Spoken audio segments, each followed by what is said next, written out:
आज के लेक्चर में हम पॉइंटिंग थ्योरम, पॉइंटिंग वेक्टर या पॉइंटिंग थ्योरम,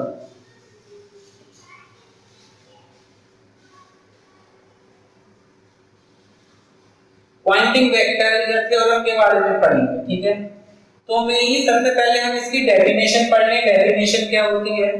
तो इसकी definition, this is defined as energy per unit area per unit time. यानी कि जो आपका पॉइंटिंग वेक्टर है, this is energy per unit area and per unit time. ठीक है, ये आपकी मेन डेफिनेशन होगी। ठीक है, अगर हम बात करें in terms of E and V, जो इलेक्ट्रिक फील्ड है और मैग्नेटिक फील्ड की बात करें हम, then this becomes F is equal to E cross H and this is E cross B upon mu naught।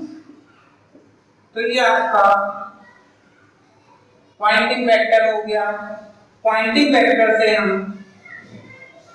Electric field और magnetic field की help से हम पॉइंटिंग वेक्टर को कैलकुलेट कर देते हैं। ठीक है, कुछ अभी हम एग्जांपल लेंगे जिसमें हम पॉइंटिंग वेक्टर, इलेक्ट्रिक फील्ड और मैग्नेटिक फील्ड की हेल्प से पॉइंटिंग वेक्टर निकालना सीखेंगे। ठीक है, जैसे हमने कोई एग्जांपल लिया,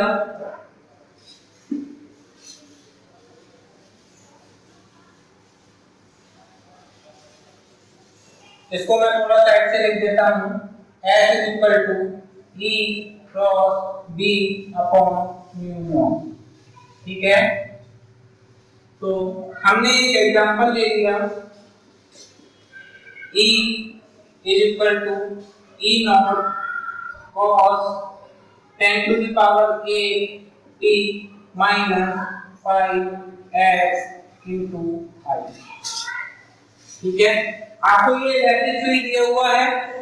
इस इलेक्ट्रिक फील्ड की हेल्प से आप सबसे पहले मैग्नेटिक फील्ड निकालेंगे।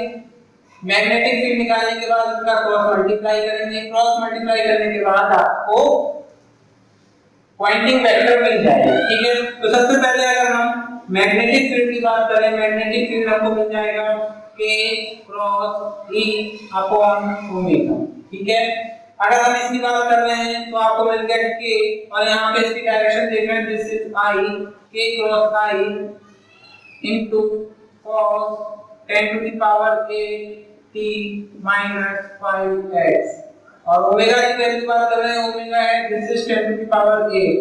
ठीक है, यानी कि K क्रॉस I की बात कर रहे हैं, दिस इज J और यहाँ पे हमने लिखा होगा E not, this is E not 10 to the power 8 t minus 5x upon 10 to the power 8 into J।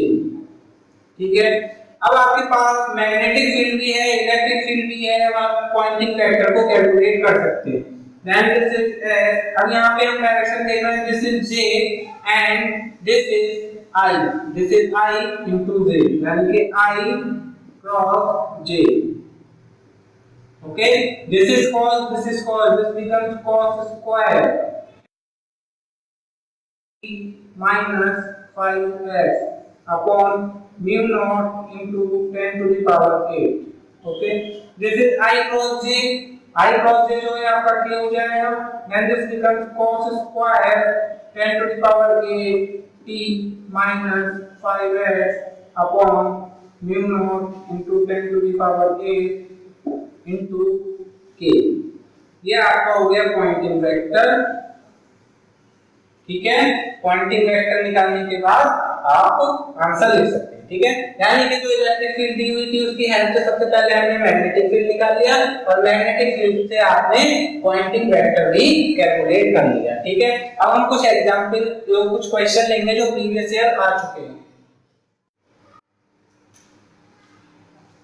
आपका ये एक एग्जांपल नेट के पेपर में आया है, हमने देख क्या दिया हुआ है हमको 1/2 इलेक्ट्रिक फील्ड √3/2 j और cos 10 to the power 8 t minus √3 x plus y।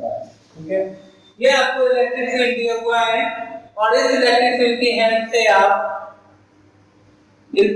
से आपको पॉइंटिंग वेक्टर कैलकुलेट करना है। ठीक है, तो इसको कैलकुलेट करने के लिए आपको सबसे पहले मैग्नेटिक फील्ड की जरूरत पड़ेगी, क्योंकि हमारा जो पॉइंटिंग वेक्टर है वो होता है S E cross B upon mu naught. ठीक है, तो मेनली सबसे पहले हम इससे मैग्नेटिक फील्ड कैलकुलेट करेंगे। ठीक है, तो इसकी हम स्टैंडर्ड इक्वेशन से कंपेयरिंग कर लेते हैं। तो आपको जो E नॉट है वो मिल गया आपको 1/2 आयोटा प्लस √3/2 j। ठीक है, और ओमेगा की जो वैल्यू है वो है 10 to the power 8 और k की जो वैल्यू है वो है, इसको हम कंपेयरिंग कर रहे हैं, this becomes plus √3 iota minus j। ठीक है, f को लिख दिया हमने i के फॉर्म में कन्वर्ट कर दिया और इसको j के अलॉन्ग कन्वर्ट कर दिया ऐसे। ठीक है, तो आपको k मिल गया, ओमेगा मिल गया, e नॉट मिल गया। ठीक है, तो आपको मैग्नेटिक फील्ड जो निकालनी है this becomes k cross e upon omega. ठीक है, जो k है हमारे पास this is √3 i minus j। e को हमने ऐसे लिख दिया, then this becomes i plus √3 j upon 2 cos square, इसको मैं ऐसे लिख देता हूं sorry cos kx minus omega t। ठीक है, या ओमेगा t माइनस kx, बाद में इसकी वैल्यू हम लिख देंगे। ठीक है, काफी लेंथी हो जाएगा, इस तरह से मैंने शॉर्ट में लिख दिया है। अब हम को सॉरी यहाँ पे क्रॉस मल्टीप्लाई है, अब आप जब इसको i का i के साथ क्रॉस मल्टीप्लाई करेंगे देन दिस बिकम 0। ठीक है, i का फिर j के साथ करेंगे देन दिस बिकम 3/2। ठीक है, 3/2 जब आपका आ जाएगा और ये हो जाएगा i क्रॉस j। अब इसका आप इसके साथ करेंगे j का i के साथ, तो j का j के साथ 0 हो जाएगा, this becomes -1/2 j cross i। ठीक है, और इसके नीचे हमने ओमेगा लिख दिया अपॉन ओमेगा और ये हो गया आपका cos omega t minus kx। ठीक है, आपका i क्रॉस j k हो गया, देन दिस बिकम्स 3/2 k और इसकी बात करें हम then this becomes plus 1/2।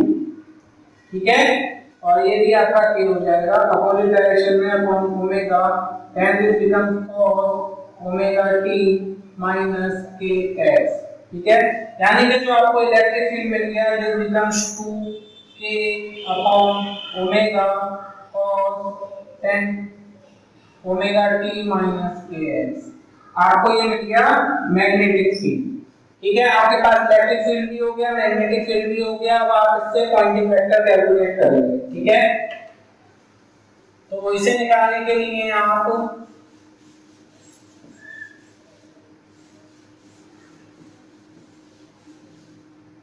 S is equal to E cross B upon mu naught. This becomes 1/2 I plus √3/2 J। ठीक है, और इसका मल्टीप्लाई कर दिया आपने 2k से अपॉन ओमेगा इसका आ गया और ये रह गया mu naught. This becomes cos square 10 to the power 8 t minus √3x plus y। Okay, this becomes I cross k 1/2 into 2 और I cross k plus √3/2 into 2 j cross k upon omega into mu naught। This becomes cos square 10 to the power 8 t minus 3x plus y. This cancel. I cross j is equal to I cross k. This is minus j और j cross k. ठीक है, I j k. This becomes under root 3 into I upon omega into mu naught. ठीक है, ये आपका mu naught है और this becomes cos square 10 to the power 8 t minus under root 3x plus y. ठीक है, तो ये आपका हो गया under root 3 I minus j upon omega into mu naught cos square 10 to the power 8 t minus under root 3x plus y, जो आपका pointing vector है। ठीक है, तो आपको कोई भी क्वेश्चन दिया हो, ठीक है, इस टाइप का, अगर आपको इलेक्ट्रिक फील्ड दी है तो आप मैग्नेटिक फील्ड कैलकुलेट कर लेंगे और अगर मैग्नेटिक फील्ड दी है तो आप इलेक्ट्रिक फील्ड कैलकुलेट कर लेंगे। उसके बाद हम दोनों का क्रॉस मल्टीप्लाई करके पॉइंटिंग वेक्टर को कैलकुलेट कर लेंगे। ठीक है, तो आपका पॉइंटिंग वेक्टर आ जाएगा। ठीक है।